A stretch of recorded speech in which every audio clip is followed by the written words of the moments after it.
Best practices for building relationships and making sales. How successful you are when you message someone on a social messaging app will come down partly to how you conduct yourself and your communication skills. Keep in mind that you are messaging someone through a platform that is ostensibly meant for friends and family, and that they may take offense at this. This is a delicate line to walk then, and you need to be careful about how you phrase your messages in order to get the best response. Use their name and be personal. A lot of bulk email services and programs will allow you to insert the name of the person you're emailing, which, of course, will help them to spot the message in their inbox. We have been conditioned to look for our name in blocks of text, and so this is a good way to make your message stand out initially. Don't overdo this one, though. It has been used a lot, and so it's actually starting to be seen as a sign that a message is a piece of marketing. "Hey, John," is a subject line that John is seen too often, so use it subtly and creatively. Using their title or mentioning something about them like the website they own can be more effective, for instance. The same goes for your social messaging. Try to refer to the individual by name to demonstrate that you are not just sending out large amounts of spam content without giving any thought to who is on the receiving end.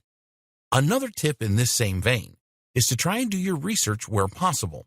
If someone messages you on Facebook through your page, you can view their profile in order to get an idea of who they are and what their interests might be. Involve them. Using the recipient's name or details is one way to make them feel involved and make them assume that the message is actually relevant to them. There are other ways to involve them, though, too, and all of these can be equally as powerful, if not more so. One method, for instance, is to ask for advice. If your message says something like, "Could you please help me come up with some ideas?" then you'll find you get a surprising number of readers. People love being asked for help or advice. We're all narcissists deep down. But more to the point, this is the kind of strategy that we're not used to seeing from businesses, and that makes it pique our interest more. Be honest. Another strategy is just to be honest, but to set yourself apart. People are pretty savvy and desensitized these days when it comes to things like email marketing or social messaging, so rather than trying to get in under their radar, why not just say, "I have something great to offer, and I think you should take a look."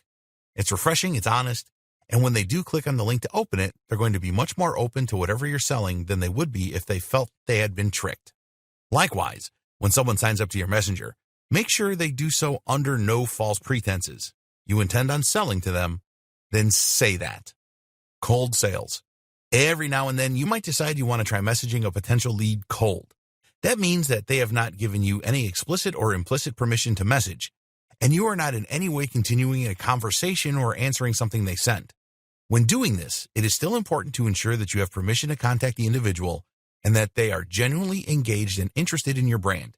It's also important to keep your message short, brief, and to the point. Start with a phrase like, "as a loyal customer," or "thank you for liking our page." This can help to get the conversation off on the right foot and can help to explain away the message out of the blue a little. You should still keep your messages extremely short and should aim to ask one question in them. This way, you will get them to engage. That question should be something interesting, and it should be something that they can answer quickly with a yes or no answer. Interestingly, you may have more luck if you try to get them to answer no rather than yes. This is because we are asked to say yes to marketing messages too often and have become desensitized. Answering no feels different and makes us sit up and take notice. For example, asking, "Can you spare a moment?" is less likely to be successful than asking, "Are you busy right now?"